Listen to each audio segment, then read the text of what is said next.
Chapter 5. Hopefully some more people will be joining us soon. But welcome. Thank you for joining us for the Tomatoes, Pruning, Trellising, and More workshop with Allegheny Mountain Institute as partnered with Augusta Health. We are an educational nonprofit working to cultivate healthy communities through food and education. We strive to meet our mission through a three-pronged approach, which includes an 18-month tuition-free farm and food system fellowship, institutional support for schools and hospitals, and regional networking to build a food system that nourishes our bodies, our environment, and our economy. I'm Sarah Spinner. I'm a community fellow, and I'll be hosting today's workshop. I'd like to remind you that this workshop is being recorded and will be posted to our YouTube channel. So if you prefer not to be recorded, go ahead and turn off your video. Also, everyone is currently on mute. So if you have any questions, please use the chat box. I'll be monitoring it throughout the workshop. Also during the workshop, we'll have time to answer any relevant questions as we go on. And then at the end, we'll also have some time dedicated to answering any final questions. So now I'm gonna pass things over to Pat, the Director of Market Farming here at AMI. And yeah, he'll get started. Thanks, Sarah. Hi, everybody. Like Sarah mentioned, my name is Pat Banks. I'm the Director of Market Farming for Allegheny Mountain Institute, and I've been managing the farm here at Augusta Health Hospital in Fishersville, Virginia for the last 4 years, where I've grown, pruned, trellised a lot of tomatoes. Before coming to this job, I worked on a farm in Madison, Wisconsin, which is where I'm from. One of the reasons I got really into growing tomatoes in particular was because my first farm I worked at, I pruned and trellised over an acre of tomatoes on that farm, and we did not do well with the tomatoes because of disease and problems. So I was bound and determined to fix that issue in my growing practice. So a little bit about how the class can be structured. We're just going to kind of go from the beginning, choosing variety, choosing what we're growing, what type of tomato you're growing, and then getting into the kind of plant maintenance. And we have a few videos of me kind of yelling into the microphone a bit, but we'll show a few of those videos on how we actually do it here at Augusta Health. And then also after every major section, whether it be watering or pruning, we're gonna take a few questions just because I think it'll flow a little better that way. So yeah, let's dive into it. So just before we get started, a few fun facts that I got more interested in the history of, everything. So one of the things is fruit or vegetable. This is a common question that I hear about, not just in the farming world, but also in just everyday life. Botanically, technically, tomato is a fruit. Anything that is produced off a stem as a flower, any flower producing plant is technically a fruit in the botanic world. But a fun fact I actually found about 20, 30 minutes or an hour ago was that in 1887, the U.S. put a 10% tax on imported vegetables. So a big importer, apparently named John Nix, he sued the United States government, claiming that tomatoes were actually a fruit, and he won. So it's a fun little fact. They're also, they originated in South America or Central America. Apparently wild tomatoes still grow in Peru, so they believe to be from there.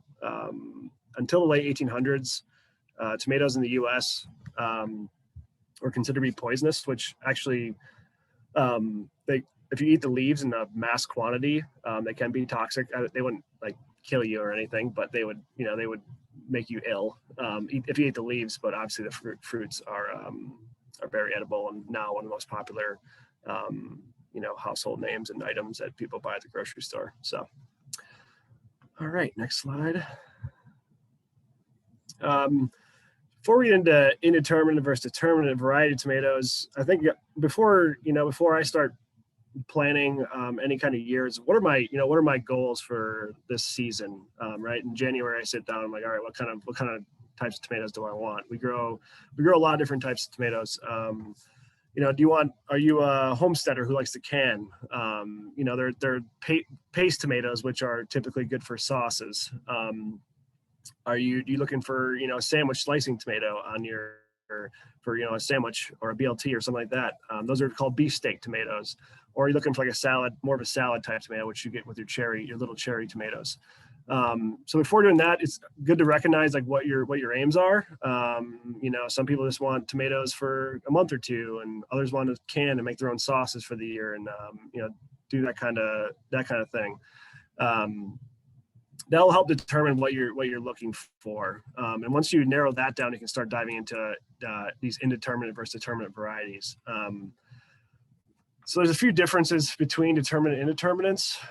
Determinates are modified essentially to halt their leaf growth at some point and just fruit out. So they'll flush out. You get a bunch of tomatoes over a 2 to 3 week span, and then that crop will they'll quit growing. So as a farmer, there are other advantages and disadvantages to that. I'll get into that in some of the videos. But you're gonna get a lot of tomatoes, you know, within those 2 to 3 weeks. So like I said, if you're looking to can, or if you're looking to, you know, make sauce, this, you know, a determinate tomato might be the way to go. If you only want tomatoes for 2 to 3 weeks out of the summer, which personally, that's all I would want. But we grow them all year here. So yeah, and they only grow to be, you know, 4 feet tall. And like I said, they'll stop. Indeterminate tomatoes, on the other hand, they're the vining crop, so they're gonna keep growing and growing and growing, whether they're succumb to disease or succumb to cold. You know, in the right conditions, these tomatoes can grow to be 15 to 20 feet tall. Some of the ones in our farm will be that tall by the time we take them out of our hoop house here. So advantage to the indeterminates is that they produce fruit all year. So they're gonna produce clusters, continue to grow, continue to fruit out, and you're gonna have, you know, your tomatoes, whether it be cherry tomatoes or determinate or steak tomatoes, they're gonna be available all season. Yeah, so cool. Next slide, Sarah. Another thing to consider is what are you looking for? You're looking for heirlooms. I know heirlooms and hybrid tomatoes are, you know, a hot topic in the tomato world. You know, heirloom varieties, there's old varieties that are open pollinated, meaning they're, you know, they have to be pollinated by a bee to fruit. And they have been saved down for generations. And that's pretty cool to, you know, be able to do that. The advantage of that is they have superior taste. And I vouch for that. They come in many unique colors. They help preserve history, and they're great for seed saving. Where you struggle with hybrids a bit is that when you're doing a hybrid plant, you're crossing 2 plants, and that seed is usually not savable, or they won't produce the same variety, where heirloom plants are much easier to save the seed for the following season.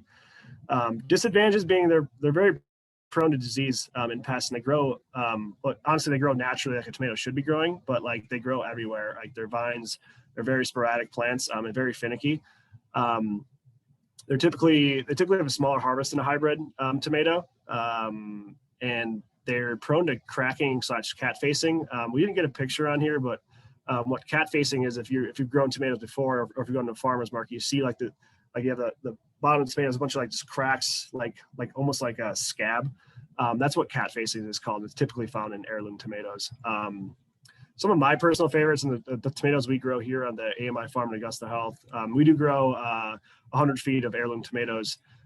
We use Cherokee Purple, which is a very flavorful, one of the best tasting tomatoes in my opinion, and its partner Cherokee Green, which is it's a green tomato that ripens. It turns a little yellow, but it looks like it's green. It's a fun one to take to farmers markets and show people. Then we grow striped German and red Brandywine here, and those are both just big tomatoes. So.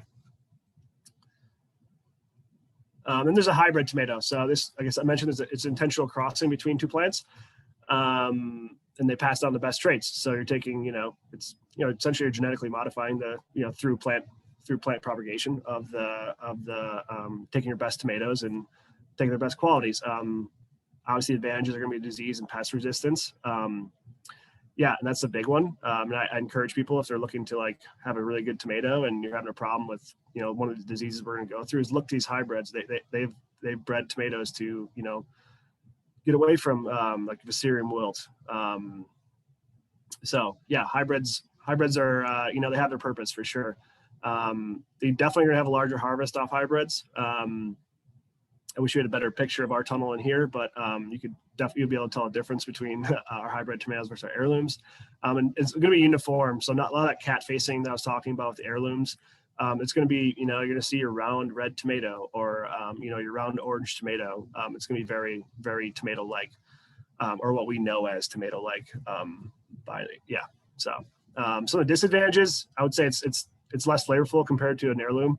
I would pay more money to have an heirloom tomato because it's going to taste better. They're less unique, and like we mentioned before, you can't save the seeds as successfully. So it's kind of going back to goals. It's all about what you're looking for as a farmer here, and someone who needs to grow a lot of tomatoes for our clientele. We grow a lot of hybrids, but then again, we also, for our educational purpose and for ourselves, we grow a lot of heirlooms. So again, all about what your goals are.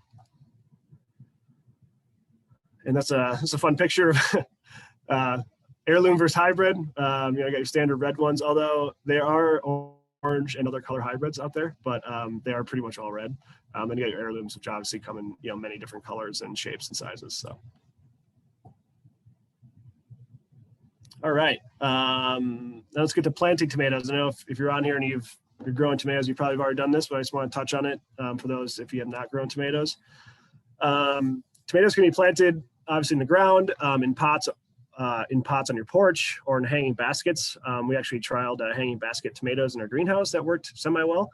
Some requirements, just it needs at least 8 hours of sun, and that doesn't need to be it doesn't need to be consistent 8 hours. Like say you get 4 hours in the morning and then you have a shaded spot that shades for a couple hours, and you get 4 or 5 hours at night. Actually, that's honestly some of the most ideal growing conditions. So it doesn't need to be like consistent 12 hours a day of sunlight. Honestly, most plants don't even like that.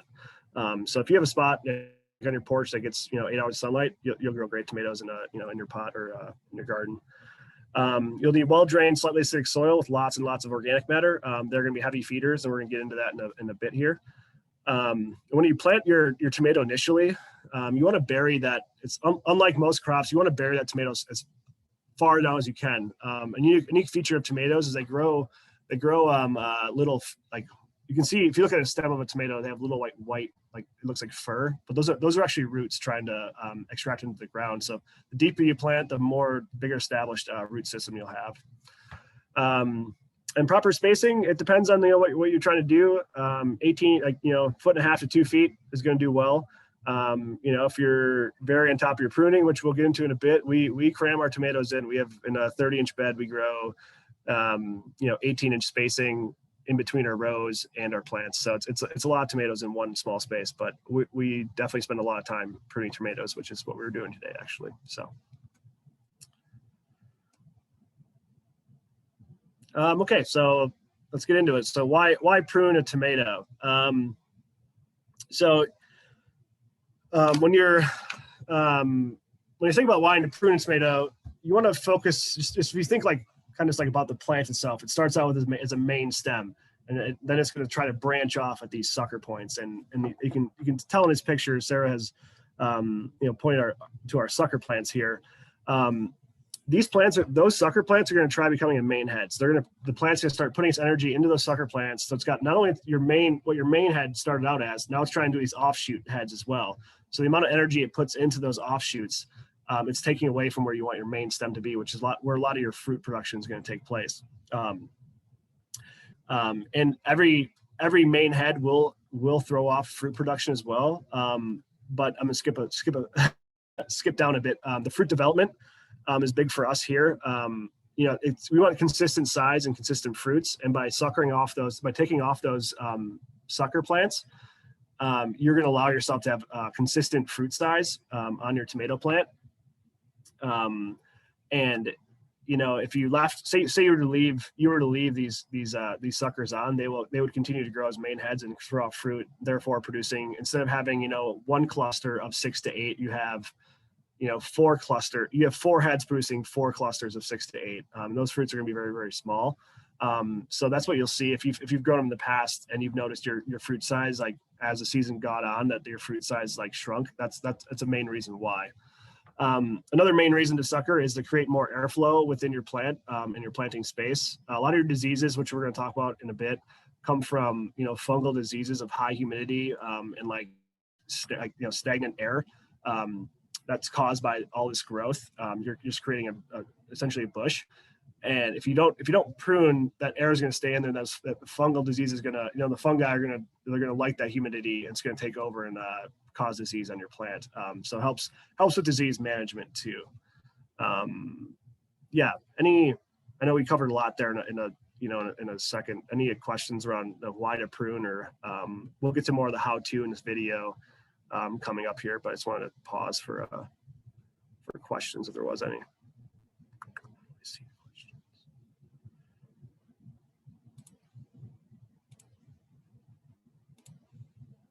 All right. I think there's a video. Yes. Oh yeah. All right. Cool. Excuse me. Hi everybody.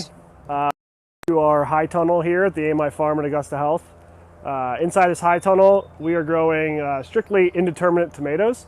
I know I talked probably briefly about this before, but these indeterminates we're growing these to produce all year long, and we prune and sucker them all the way up to get that all consistent production throughout the season. That's the difference kind of between indeterminates and determinants, is that indeterminates are going to be more producing all year, where determinants will flush all at once. And I'll go into more detail on that later. But when you first start about pruning your tomatoes, first thing you want to do is sanitize your clippers. So I have a Sanidate solution that we spray on before every row. We don't want to cross-contaminate if we get some kind of disease on our tomatoes.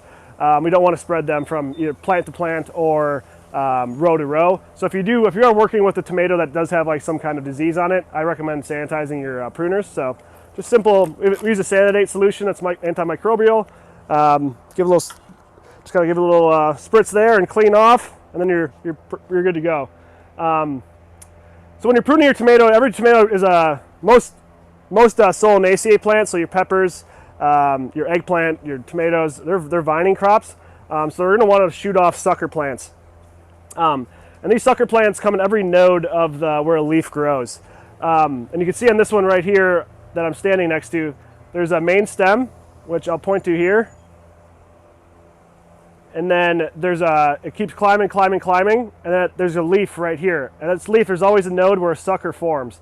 This sucker is going to try to create its own head, it's going to be an own leader. So the more leaders you have, the more fruit you're going to have, but the smaller fruit it's going to be. So we want to focus on consistent large fruit is what my goal is here. So to take off this sucker plant, our rule of thumb here at the AMI farm in Augusta Health, if it's bigger than a pencil, we use a pruners. If it's smaller than that, I allow myself and my team to take off with your hands. But we never prune above the last 2 inches of your main leader. That being said, because when you have there's a sucker here, if something were to happen to your main leader, like you say you snap it off, you have that backup plant could then become a main leader. So we always leave one sucker plant on the head. But to take it off, it's pretty simple. You just get in there, make a clip, and discard your sucker plant. Another thing we also do in our pruning as well is we take the bottom 2 leaves off every time we prune, which is once a week. The reason for that is we're trying to create more airflow in here. We pack these tomatoes in really tight. This row in particular is spaced. There's 2 rows in a 30-inch bed, spaced every 18 inches, staggered. So they're about a foot apart. And where a lot of disease happens with tomatoes is where there's not enough airflow, humidity builds up, and their disease comes in and takes over. So by pruning the bottom few leaves off, you can kind of see that what we've done here. We pruned up to our first fruit cluster. And that's creating good airflow underneath our plants. So hopefully, creating good place for our plants to grow in. After we've pruned and suckered, we'll also go through and look for our flowers. It's something that I just started to do. Is that if the flower cluster, some heirlooms and tomatoes in general can give off 15 to 20 flowers. If those all become fruits, they're gonna be very, very small fruits. So sometimes we'll come through and we'll just take off, like for instance, this one here. I'll take off these 2 fruits, these 2 flowers, allowing, most of the energy of the plant to focus into the other, 5 or 6 on your plant. Therefore, we're gonna get, medium to large size tomatoes versus medium to small, because there's only, the amount of tomatoes on the fruit cluster is only 6 to 8 versus 10 to 12. When you're pruning your flowers off your plant, one thing to keep in mind is this is just for steak tomatoes only. I didn't caveat, the cherry tomatoes, you want as many fruits on there as possible. You want small tomatoes in your cherry tomatoes. Sometimes, honestly, they can get a little bit too big. So that's only on your steak tomatoes. If you're looking for a nice big steak tomato to put on like a nice BLT or something, then it's okay to prune off those flowers, all depending on what size you want. Cherry tomatoes, do not prune off flowers, in my opinion. So after we've pruned our tomato plants, and everything's good to go, I'm satisfied with the airflow, we got our suckers off, we'll then come through with these tomato clips. And these are available on most growing supply companies for like gardeners. Yeah, they're pretty widespread. They come either these plastic clips or they make hemp ones too that we've used in the past. Only difference is obviously hemp's gonna be a lot more expensive, but they biodegrade. But they also biodegrade, so I've struggled with them biodegrading while being in here. But we take these clips. We have a high wire running down off of this. We have a 16 gauge wire that spans our entire tunnel that we drop these roller clips off of. So we bring these roller clips down to the ground, and we tighten them with a staple into the ground, and then we trellis all the way up. So we take off this nylon string, we'll take our plant, seed our clip in, and make the connection. And we'll do that all the way up. And the method of this is called, we're practicing a lowering and leaning method, which I'm not gonna get too much into, but I'll just show you what we're talking about. So these tomatoes are gonna grow all the way up until the 9 gauge wire. And when they get to that point, we're gonna drop them. So this is a roller hook that we're using that I'll demonstrate how to drop.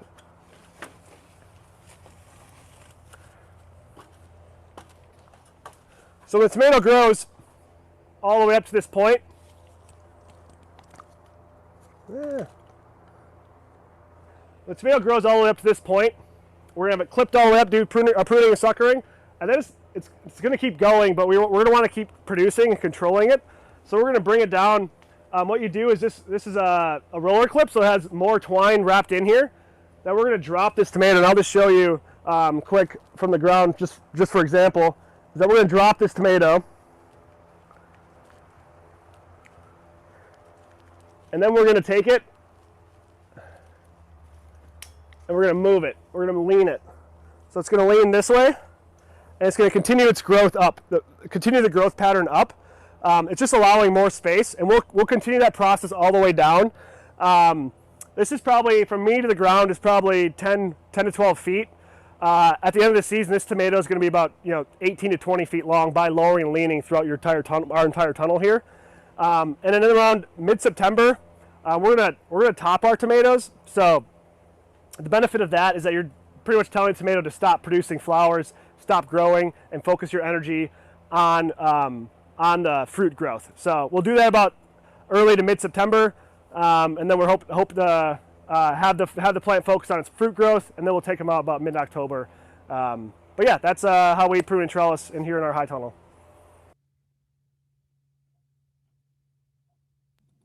Hi everybody.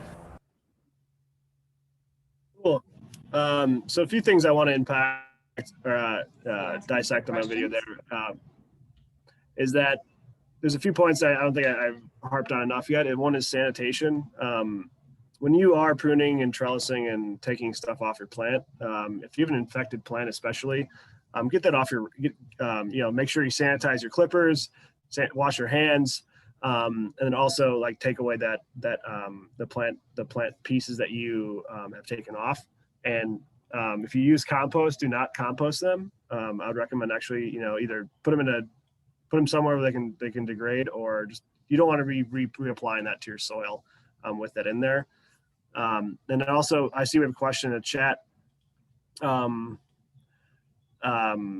do you know when to prune off steak tomato flowers? This is something I'm actually just starting to do, mostly with heirloom tomatoes. If you've ever grown heirlooms in the past, you know that they sometimes they have they can produce 20 to 30 flowers on a plant. And granted, maybe half of those are going to get pollinated, but if I want half of 15, I guess 6 to 8 tomato clusters is what I'm looking for here on the farm here. So I saw a few other questions. All year production or all season production? So here it's all season. Yeah, I probably misspoke with all year. However, there is, you can, with the right infrastructure, right temperature control, and mostly the right planning. So the biggest problem with that is biggest issue you're gonna run in with all year production is you're gonna have all your fruits set and ripening by like mid-November when and a heated tunnel to do that. But I know farmers who have done that. I've not yet tried. So it is possible, but we are just focusing on all season production and early season production too here. How many flowers take off? I keep the first sucker on the plant. Honestly, the first 2 or 3 weeks of your tomato after planting, we don't touch it. I want the tomato to vine out a bunch just to to establish those roots. So I'd say at least 3 weeks before I prune. And sanitation solution. So it's a product called Sanidate 2.0 is what we use. And I can't think of the solution ratio to it, but that's the product we use. It is a peroxide. It's peroxide based, I believe. So cool. Move on. Hi, everybody.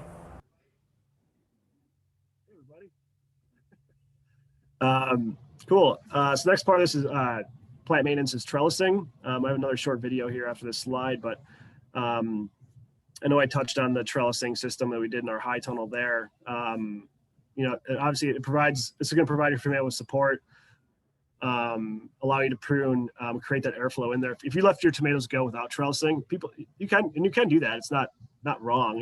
It's just not going to be as productive because the roots are going to grow off the stem, establish itself in a wider space, which can be beneficial in some areas, but it's also that contact with the ground with fruits is going to cause a lot of rot and disease. You won't have as much production out of it, but if you have the space, it's not out of this world to do it. It's just better to trellis.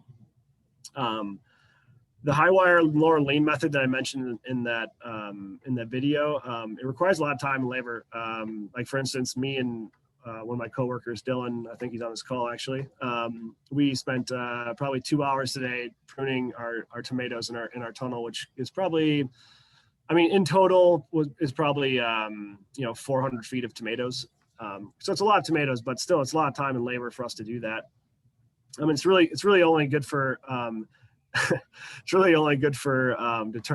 indeterminate varieties. However, I will mention in our next video here that we did initially prune our determinate tomatoes, and that was just because I wanted they were still young and they got really bushy really fast, so we wanted to prune initially, but after that we're leaving them go. So just to create more airflow, I was worried about disease being caused. So the high wire method is the one we mainly use here. And the lowering and lean, I'm not gonna get too into it, but it's mostly used for like in a high tunnel infrastructure, but you can modify that on like T-posts if you're looking to do that by like pounding like 8-foot T-posts and they make little caps for them and running a wire down if you really like that method. If I'm doing that, if I'm using T-posts or stakes, I'm gonna use the Florida weave method. It's great option for home gardeners. I'm gonna demonstrate it here in a second. In this video, and it's really good for determinate and indeterminate varieties for growing outside. And there's also tomato cages and just individually posting them. If you're only growing, 4, 5, 6 tomato plants, there's no. I would just invest in a tomato cage or invest in some just individual wooden posts that you can just tie them to if you have the time. But for us, when we do 400 feet of determinate tomatoes, we use this Florida weave method that you'll see here. So welcome back to the AMI Farm at Augusta Health. We are currently in our cat tunnel right now. So just quick note, difference between caterpillar tunnel and high tunnel is just very short in here, as you can see. We're growing determinate tomatoes in our caterpillar tunnel. And that mostly for that reason. We don't have enough space in here to grow up like we were in our high tunnel. So we're growing the determinate tomatoes, which are the variety of tomato that grows to a certain point. It stops growing and flushes out, which means it produces tomatoes, and they all ripen generally within 2 to 3 weeks of the same time period. So typically this tomato is good for like, canning. Home gardeners like to can or preserve their own tomatoes. And here we trellis our tomatoes a little differently and prune. So we came through and did an initial prune a week or two ago on these tomatoes. The reason being, again, going back to our disease, we wanted to get more airflow moving through. You don't necessarily have to prune your determinate tomatoes. They're going to produce a lot of fruits, similarly to like small, medium sizes. But we did here just keep our tomatoes healthy and happy. And the way we trellis our tomatoes in this tunnel particularly, we pound in these 8-foot T-posts, and we come through and call what we call a Florida weave, or what they call, the industry calls a Florida weave. The Virginia weave is what we call it. Anyway, to do the Florida weave, we have essentially we'll walk down our whole tunnel here, which is 100 feet long. But I'm just going to do a demonstration between these two T-posts. So you take your baler twine. So this is a plastic twine typically used for baling hay, but we use it to support our trellises. You can also use like rope, like compostable rope. But that, honestly, I've tried a lot of the composting stuff too, and they don't hold up as well as like this plastic baler twine. So this is what I recommend. So anyway, you take this baler twine, and you get this at your like local hardware store, Co-op or Lowe's. They just baler twine, and they'll have it. So take your twine, walk down to however far your length is, and you want to tie an anchor knot at your T-post. So the most simple anchor knot is a square knot. So you go, here's your main line, your leader line, and your end line. You take your end line under your leader line, tie a knot. Take your end line over your leader line and tie a knot.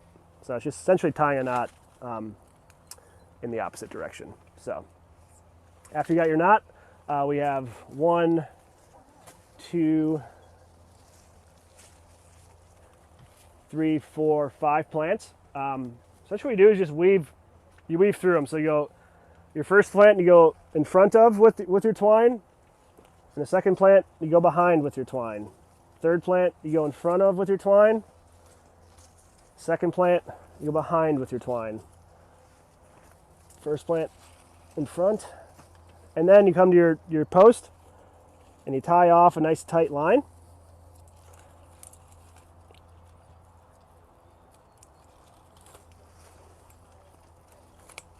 Tie that off, cut your string, and you repeat the process, except backwards. So tie your anchor knot,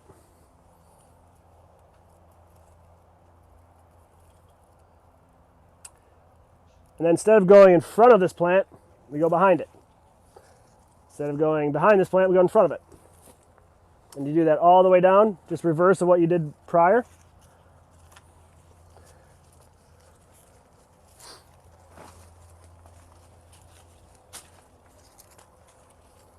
And then when you get to your end, you tighten it, you'll be able to notice, if you want to shoot down there, you'll be able to notice the plants tighten up. So essentially you're creating you're cinching the plants together with the weave. So then you tie off your knot at the end, and that's pretty much how you Florida weave or Virginia weave. You can do this on any plant that you're looking to trellis. So we trellis our not only Determinate tomatoes, we also do our peppers, which are behind me, and we also do our field peppers and eggplant, just like this too. So, this method, anything you want to keep up off the ground, Florida weave is a good way to do it. So, welcome back to the. Strange watching yourself on a video and making jokes that you laugh at yourself too, and then laugh again. But anyway, thanks for humoring me. So just a few things I want to touch on that video as well. I don't know if you all could tell from the quality of the video of how to do that, but you're essentially you're cinching your plants together. Like you're creating behind the plant, in front of the plant, and you just like by tightening at each end. You're just like creating like like a nice like cinch on the plant, so it's just going to grow up. So that's how the Florida weave works in its entirety. But cool. So plant maintenance and watering. For us here at the farm, what I recommend is water slow and easy if you can.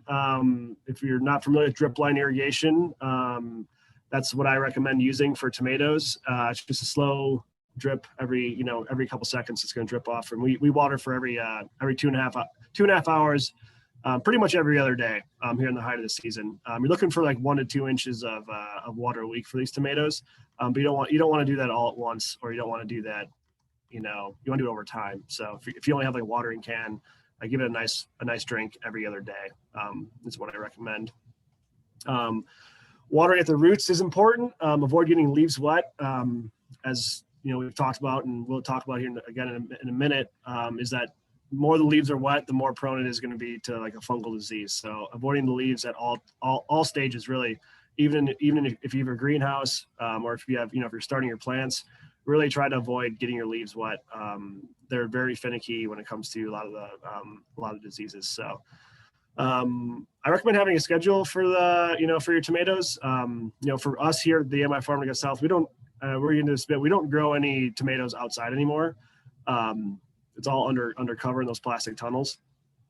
So we have a schedule. So it's every other day, 2.5 hours, unless it's cool and rainy like it is today. Or if it's going to be cool and it's going to be cloudy and rainy and cold for a few days in a row, you won't need to water as often, because it's not it's not photosynthesizing as fast. So it's a lot of intuition too. Good rule of thumb on any plant is what I use the finger test up to your first knuckle. If it's dry, go ahead and water. If not, if it's damp, then it's more or less fine. So you can also mulch your tomatoes in the early summer. Use organic materials such as leaves or straw. You don't want to do that right away when you plant. You definitely want to make sure they're established, and you want to make sure they're established and growing really well. And it's nice and hot out. They do like the heat, but they don't like too much heat. So it's good if you have the means to mulch your tomatoes like now. It would be a great time. Right before the summer heat kicks in. When fruits begin to ripen, you want to water just a little bit less. So maybe instead of 2.5 hours, you're watering 1.5 hours every other time. And that's just to kind of promote that ripening for the tomato. And if you're seeing cracking like that picture to the right, that's due to overwatering. So that's a good indicator of, the tomatoes are going to tell you if you're overwatering or not. And if you have outdoor tomatoes, which I'm assuming most people do, if you're expecting a big rain or something, you're going to want to harvest your tomatoes before that big rain, especially if they're heirlooms. Even if they're just if they're not quite ripe, they will ripen off the vine. I know like vine ripe tomatoes are, the best tomatoes, but I'd love to see that proven that they're any different than the off vine ripened. Like if it's medium ripe and you pick it before the rain, it's still gonna be a great tomato, and just put it on your counter and it'll ripen really well. So do that before the rain. Yeah, aphids. All right. Yeah, we struggle with aphids too, Rosemary. That's a great way to get them off there. Is just nuke them with a hose. Yeah, so some pest control. I have a little video here too after the slide, but I just put the 3 to 4 most common ones that we deal with on the farm. Aphids are definitely the biggest one. They're prevalent right now in our greenhouse, in our high tunnel. The way we counter, the way we act and try to defend our tomatoes is mostly through beneficial habitat. We use a lot of we actually buy in ladybugs and green lacewings off a website called Arbico Organics, which has a lot of pest control. I can type that in the chat too. A lot of pest control material for your for your tomatoes. So we try to create a habitat for these for the insects. We also have you can plant trap crops early on in the year. I'm sure most people are familiar with that, but a trap crop is you're essentially planting a crop for the tomato for the insect to go to versus what you don't want it to be on. Sometimes it happens by happenstance, which happened this year for us.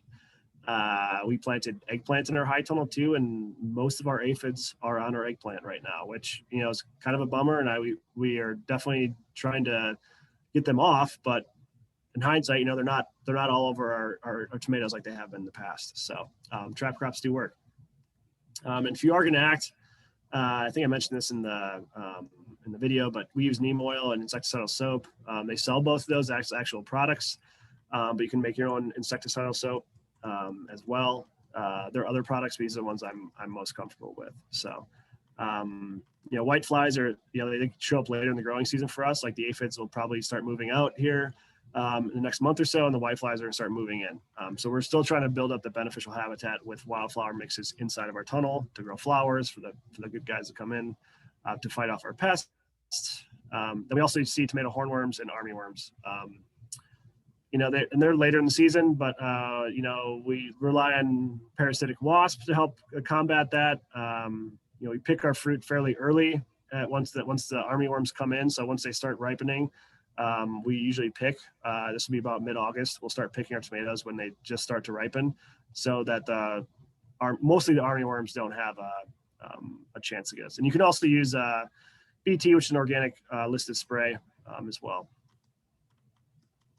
And there's some pictures, I believe, of if you're not familiar with what white flies or tomato hornworms, armyworms.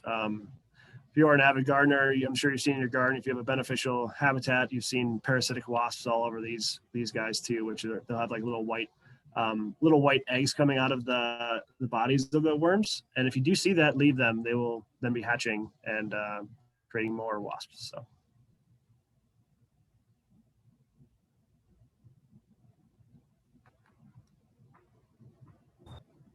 Welcome back to our high tunnel again. Just want to touch a little bit about pest control and how we approach it here at the AMI Farm at Augusta Health. A few common pests that we face with tomatoes are aphids, white flies, and tomato hornworms. So those are our three most common. Aphids are pretty heavy during the spring. White flies come in the summer. Late summer come the tomato hornworms for us. A lot of my pest control belief is hands off. Hands off in a way. We really try to create a beneficial habitat within our growing space. So you can see next to these tomatoes, I planted this what looks like weeds, but this is actually a wildflower mix that we have alongside our heirlooms here, and they're hopefully going to be attracting green lacewings and ladybugs. Feed on white flies and aphids, where the parasitic wasps they're gonna feed more on the tomato hornworms. That being said, we have in the past I have acted with spray before, and the sprays that I'm comfortable using on aphids and whiteflies, those pretty much consist of neem oil, which is an organic OMRI listed spray, and insecticidal soap. You can actually make your own with like Dawn dish soap, and there's a whole bunch of other remedies for, you know, spraying off aphids and whiteflies. Those are honestly the two of the three. Those are the two worst. It said that a garlic extract or garlic tea can actually help prevent those. That the bugs don't actually like the taste or scent of garlic. So there's still experimenting, but like I said, we like to promote a big healthy plant that's going to fend off those pests. But if there are organic actions that we have taken in the past, but that's only worst case scenario for us here on the farm. Yeah, so just to dissect the video again. Welcome back to our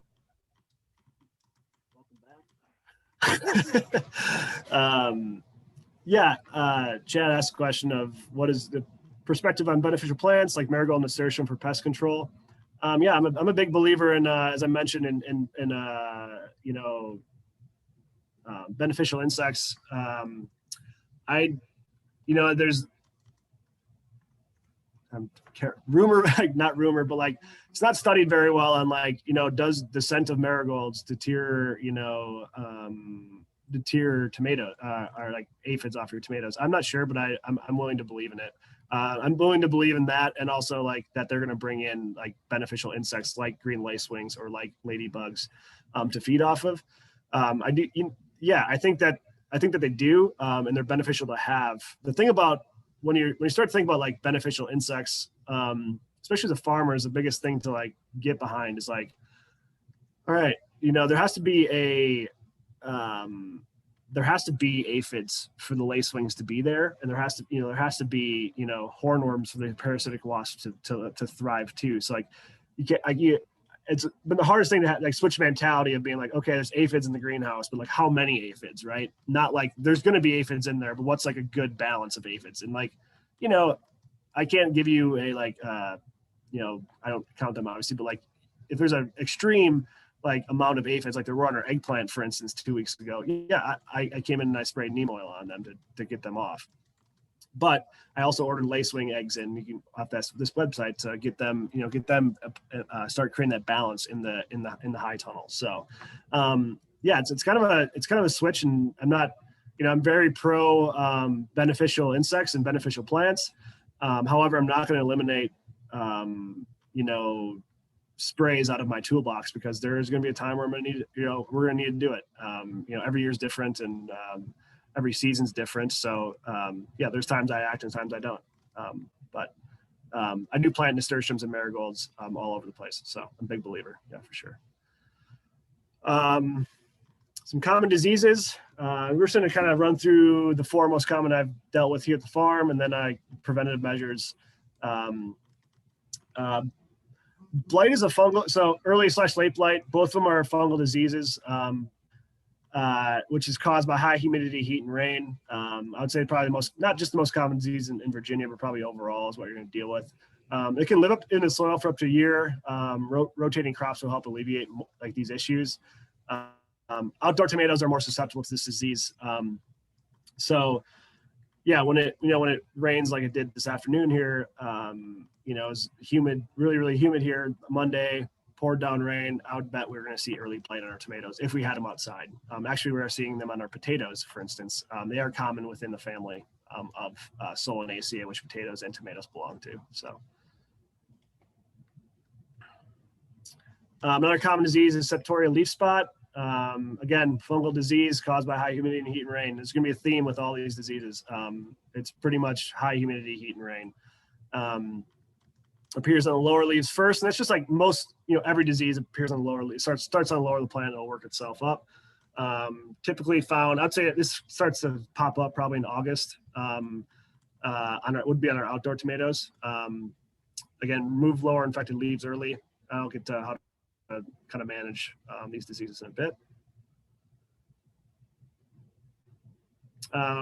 This disease is not actually the only non-fungal disease that is, you know, we deal with.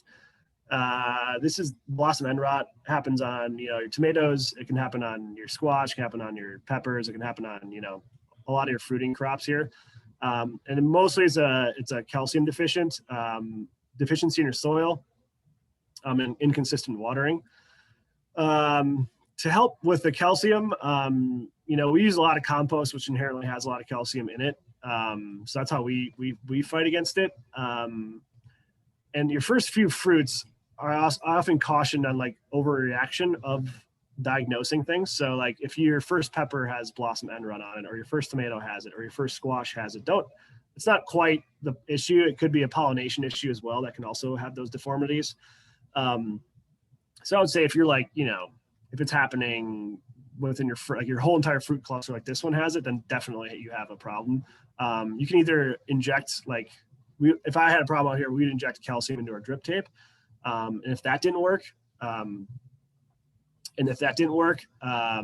we would try to foliar spray with calcium, like a water soluble calcium. And I just saw a question from Jasmine. Yes. You know, I think my grandmother always planted her tomatoes with a crushed up egg. And that's, you know, it's just like, you know, one of those myths you hear and then nobody really knows why, but it's calcium.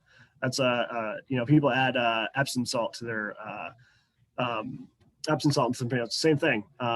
You know, yeah, that'd definitely be a good preventative to add calcium or make, you know, an extract out of the eggshell too.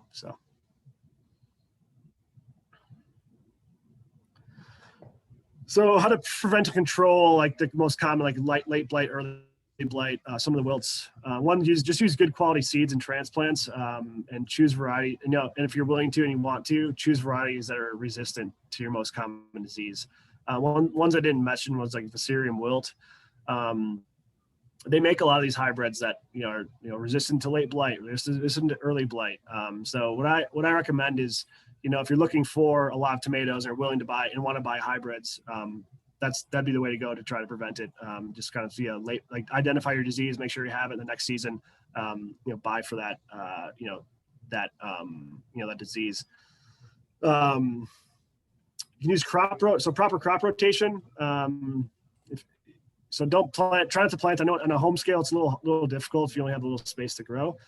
This is another good reason for, pots, like, if you're going in potting mix on your porch, you can just buy potting soil every year and it's not going to matter where you plant your tomatoes. You can just, if you do use the same pot, just sanitize that pot before you use it again, with your tomatoes if you had a problem. But if you're planting in the ground, try to avoid that planting space for at least 3 years. Some of these can persist.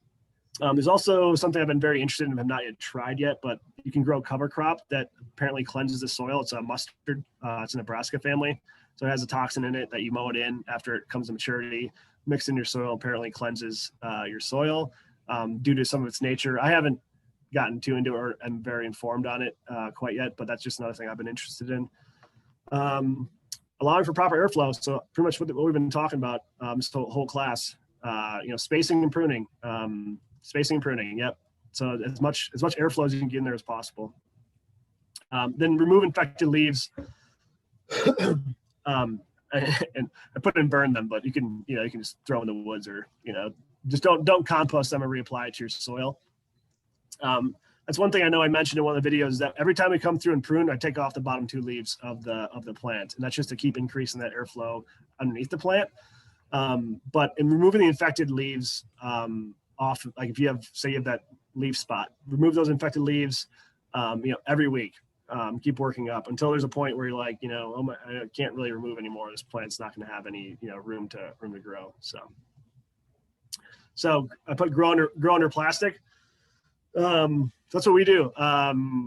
This is the first year we're not growing any outdoor tomatoes because last year, if any of y'all are from Virginia, we had just torrential rains throughout the entire summer. We had the worst year of outdoor tomatoes. We put a lot of work into them. It's just a ton of effort to, if we have 500 feet of outdoor tomatoes, if you imagine doing the Florida weave 500 times and pruning and trellising, and to get, and to have our crops essentially just decimated by, early blight. We grow entirely inside tunnels. That way we don't, we don't take that chance. We control the water. The leaves never get wet. And I know we're gonna have good tomatoes all year. So as a farmer here, and if you're looking to farm on a scale like that, that's what I would recommend, is growing your tomatoes inside. They also make fungicides. I put copper fungicide on. I don't necessarily recommend. If you looked up how to fight early blight or late blight, there'd be a foliar spray of copper fungicide. I'm not willing to go there with like a heavy metal, and so I don't personally recommend it. But if you were to look up, I just want to touch on it. They also make a product called Serenade, which is a fungicide. You apply it in your soil. I'll type it in the chat.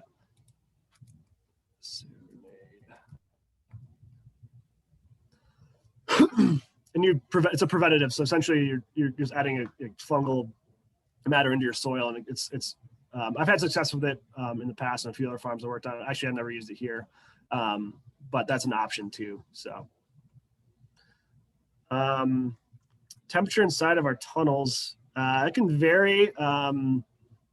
It's pretty wicked hot in there during the summer, but we have we have a windy-ish farm, so the temperature isn't too bad between inside and outside, but it depends if we close it or not, I guess. Upwards of, it can get to 100 degrees easily though. Yeah. All right. Wow. Nailed it. 5:55. Any questions? Further questions? Before I take questions, I just want to thank Sarah and Kim, who are on this call too, for helping me set up this video, and definitely wouldn't have been able to do this without them. So give a round of applause to yourself for Sarah and Kim.